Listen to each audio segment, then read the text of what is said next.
provavelmente, o que trouxe vocês aqui hoje para essa live não foi muito a análise ergonômica preliminar, e sim os fatores de risco psicossociais, né? Vamos entender primeiro o que a norma ela está nos dizendo, a 9NR1.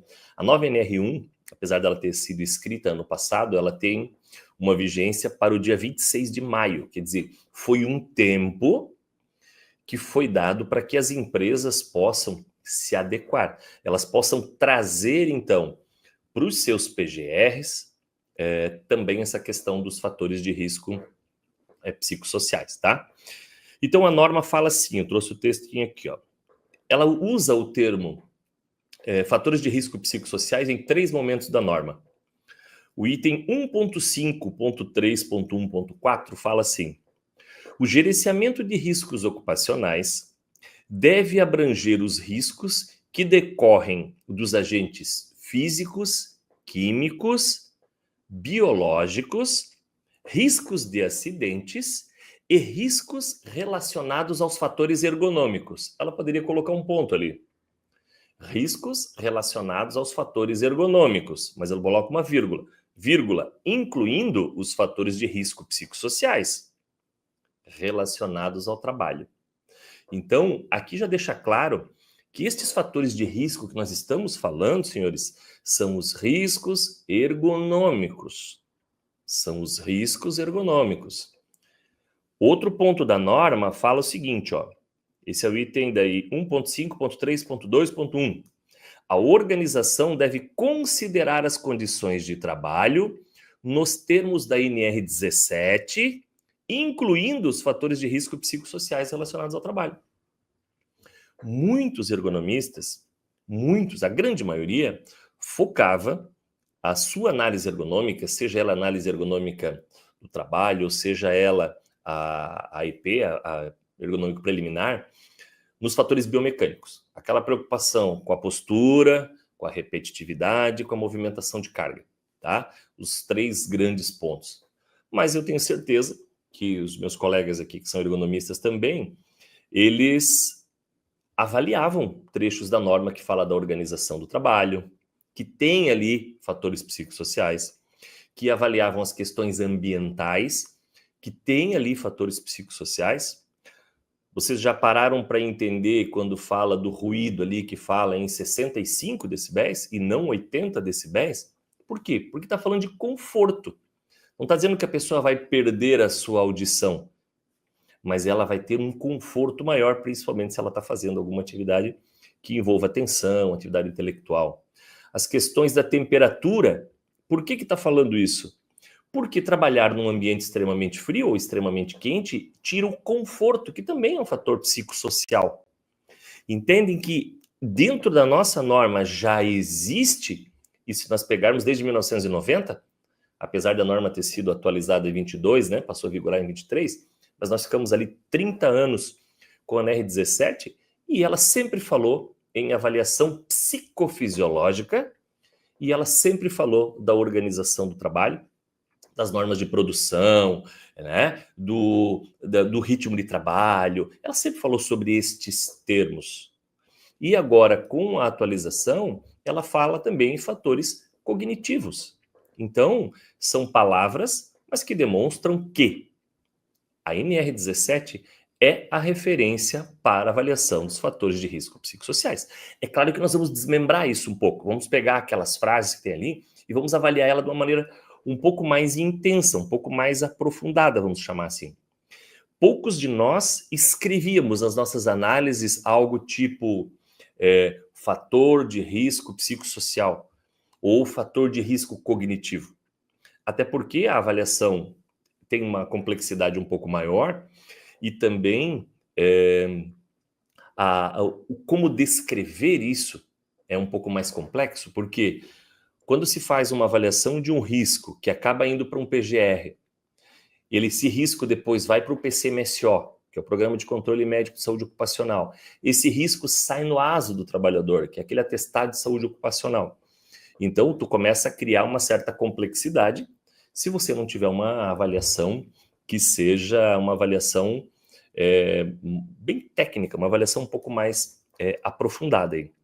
E o último ponto da nova NR1, que fala sobre esses fatores de risco psicossociais, ele diz assim, ó, para a probabilidade de ocorrência de lesões ou agravos à saúde decorrentes de fatores ergonômicos, incluindo os fatores de risco psicossociais relacionados ao trabalho, a avaliação do risco deve considerar as exigências da atividade de trabalho e a eficácia das medidas de prevenção implementadas.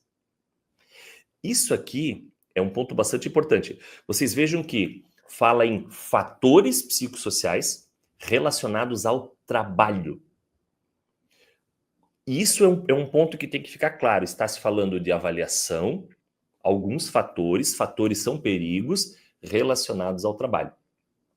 E quando nós encontrarmos um fator deste e nós avaliarmos e identificarmos que este fator é um risco para esse trabalhador, nós precisamos identificar se existe alguma medida de prevenção que a empresa já tenha implantado que seja eficaz e aí minimize este risco. Vou dar um exemplo para vocês. O pessoal que atua em teleatendimento, cobrança, muitas vezes tem algum tipo de embate, alguém que está do outro lado sendo cobrado por telefone e não gosta, acaba tendo algum tipo de desentendimento. Não é incomum que essas empresas tenham um espaço onde essa pessoa, um espaço de descompressão que chama, se ela teve algum problema numa ligação, numa chamada, ela pode sair do atendimento, ir para aquele local, ficar lá até 15 minutos.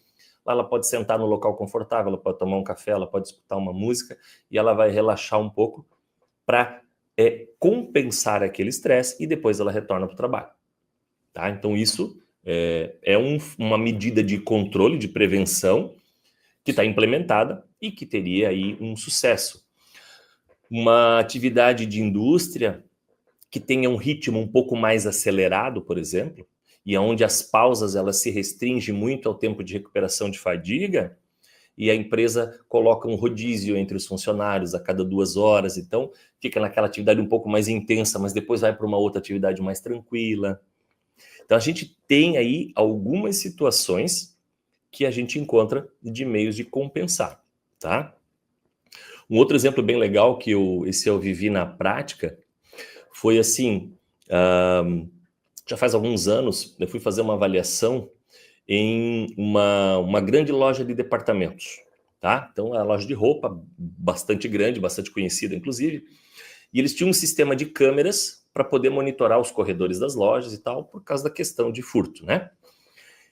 E aí existia uma sala onde ficavam vários monitores e ficava lá uma pessoa para controlar as câmeras e conversar com segurança através de rádio que estavam dentro da loja. Então essa pessoa ficava ali observando as câmeras e reportava para algum dos seguranças lá, a senhora de blusa tal, tá com uma atitude suspeita.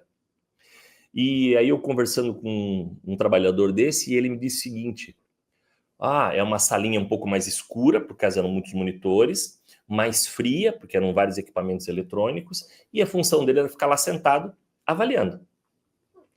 Então ele dizia assim, poxa, o primeiro dia que eu vim para cá, eu achei que eu ia estar no paraíso.